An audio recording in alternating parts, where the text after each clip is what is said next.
इतिहासकार बर्टनस्टाइन ने एक बार बहुत ही कड़े शब्दों में कहा था, विजयनगर एक युद्ध राज्य था। और सच कहूं तो ये कोई मामूली बात नहीं है। हम अक्सर विजयनगर तो उसके भव्य मंदिरों, महलों और सोने चांदी के ढेर के लिए याद करते हैं, लेकिन असलियत इससे कहीं ज्यादा खौफनाक और रोमांचक थी।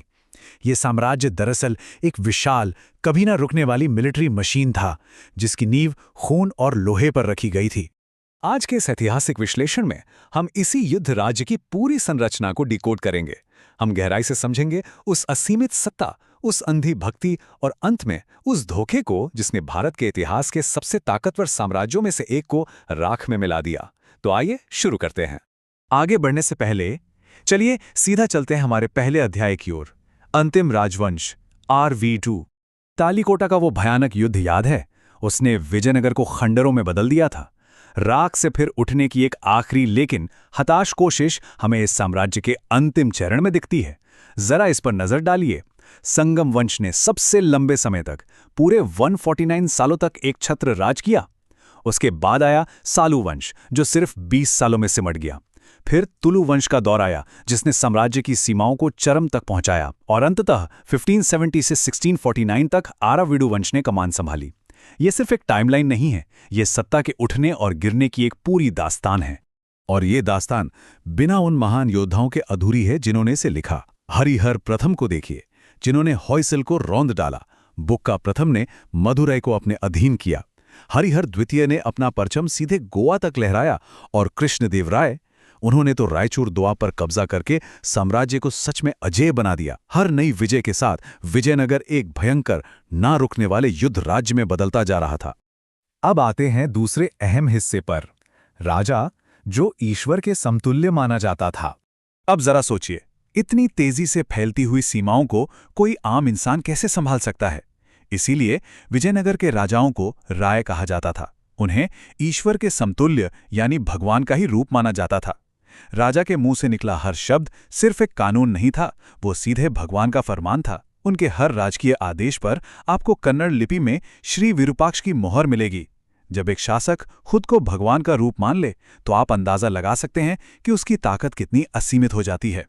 चलिए अब रुक करते हैं अगले अध्याय का, महानवमी और केंद्रीय दरबार।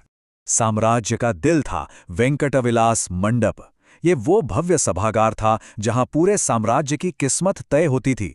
एक 20 सदस्यों की मंत्री परिषद थी और उसके नीचे काम करता था एक बेहद ताकतवर केंद्रीय सचिवालय। इसमें रायसम वो सचिव होता था जिसका काम था राजा के हर मौखिक शब्द को तुरंत कानून में बदल देना। कर्णिकम मुख्य लेखाकार था जो पाई का हिसाब रखता था। और मुद्राकर्ता वो अहम इंसान था जिसके पास शाही मोहर होती थी। ये कोई आम व्यवस्था नहीं थी, ये एक अभेद्य ब्यूरोक्रेसी थी। लेकिन राजा की असली ताकत कागजों पर नहीं बल्कि उत्सवों में दिखती थी। विजयनगर का सबसे ऊंचा चबूतरा महानवमी डिब्बा। महानवमी के भव्य त्योहार पर लाखों की भीड़ जुटती थी और इस ऊंचे मंच पर राजा खुद खड़ा होता था। वो किसी ब्राह्मण से पूजा नहीं करवाता था, बल्कि खुद पूजा करता था। ये नज़ारा उस लाखों की भीड़ के जहन में ये बात हमेशा के लिए बैठा देता था कि इस धरती पर राजा ही सर्वोपरि है। हमारा अगला पड़ाव है साम्राज्य की ढाल, यानी नायंकार व्यवस्था। अब यहां कहानी में एक बहुत ही सस्पेंसफुल मोड़ आता है। एक राजा अकेले इतने बड़े साम्राज्य को कैसे बचा सकता है? एक तरफ तो केंद्र था, जहां 6 प्राथमिक प्रांतों पर बहुत ही सख्त नियंत्रण था, लेकिन दूसरी तरफ इतिहासकार नूनिस बताते हैं कि पूरा साम्राज्य लगभग 200 विशाल प्रांतों में बटा हुआ था। और ये इलाके सीधे राजा के कंट्रोल में नहीं थे। इन्हें चलाते थे शक्तिशाली सैन्य सरदार, जिन्हें नायक कहा जाता था। ये बेसिकली अपने अपने इलाकों के वॉरलॉर्ड्स थे। इस पूरी नायंकार व्यवस्था की रीढ़ थी अमरम। अमरम का मतलब है कर मुक्त जमीन। राजा इन नायकों को नकद पैसा नहीं देता था, बल्कि टैक्स फ्री जमीनें देता था। इसके बदले में नायकों को राजा के लिए एक प्राइवेट सेना तैयार रखनी पड़ती थी। सुनने में ये एकदम परफेक्ट मास्टर प्लान लगता है ना?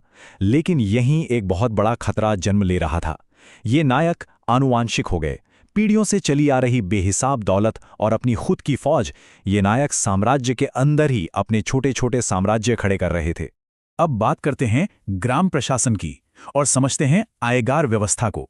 अगर हम राजधानी से निकलकर जमीनी स्तर पर यानी गांवों में जाएं तो एक बहुत ही दुखद तस्वीर सामने आती है। प्राचीन चोल काल से जो गांवों को अपनी खुद की स्वायत्ता और आज़ादी मिली हुई थी, विजयनगर की इस विशाल वॉर मशीन ने उसे पूरी तरह से कुचल दिया। देखिए कैसे। पहले तो केंद्र ने हर गांव में 12 अधिकारियों को नियुक्त करना शुरू किया, जिन्हें आयगार कहते थे। फिर धीरे धीरे ये पद भी आनुवंशिक हो गए। हालात यहां तक पहुंच गए कि इन पदों को बेचा जाने लगा। इस आयगार व्यवस्था ने गांवों की सदियों पुरानी आज़ादी हमेशा के लिए खत्म कर दी। ये 12 हायरका, जिनमें कर्णिकम यानी लेखाकार, तलार यानी चौकीदार, प्रशासक, गौड़ और लिपिक सेनबोवा शामिल थे। ये लोग असल में गांव के भगवान बन बैठे।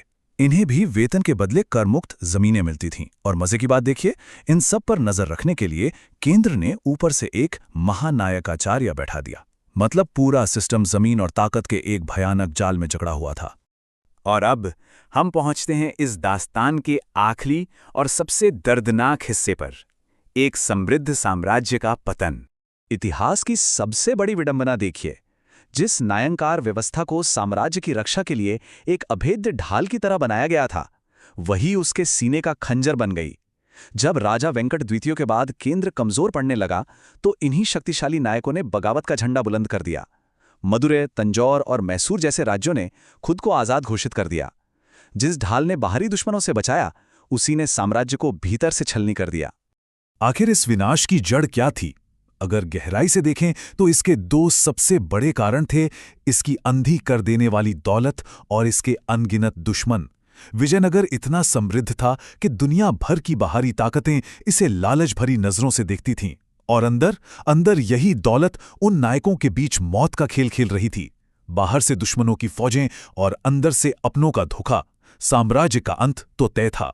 वैसे तो आरवीडू वंश किसी तरह घिसट घिसट कर चलता रहा, लेकिन इस कहानी का सबसे रोंगटे खड़े कर देने वाला सच ये है कि विजयनगर साम्राज्य की बची खुची राख को भी अगर किसी ने पूरी तरह से इतिहास के पन्नों से मिटाया, तो वो थे मराठा शासक छत्रपति शिवाजी। शिवाजी के अभियानों ने इस कभी ना मिटने वाले राज्य के अंतिम अवशेषों को भी खत्म कर दिया। जो राजा कभी ईश्वर का रूप हुआ करता था, उसका साम्राज्य अब सिर्फ धूल में मिला हुआ एक खंडहर था। और इस तरह हम वापस वहीं पहुंचते हैं जहां से हमने शुरुआत की थी। इतिहासकार बर्टनस्टाइन के वो शब्द, विजयनगर एक युद्ध राज्य था। एक ऐसा साम्राज्य जिसे युद्ध लड़ने के लिए ही डिजाइन किया गया था, वो अंत में अपनी ही तलवार का शिकार हो गया। बाहर से कितना भी मजबूत क्यों न दिखे, अगर कोई ढांचा भीतर से खोखला हो जाए तो उसका गिरना निश्चित है। क्या आज के दौर में भी हम इस ऐतिहासिक गाथा से कुछ सीख सकते हैं? ये एक ऐसा सवाल है जो हमें जरूर सोचना चाहिए। इस शानदार ऐतिहासिक सफर में हमारे साथ जुड़ने के लिए बहुत बहुत धन्यवाद।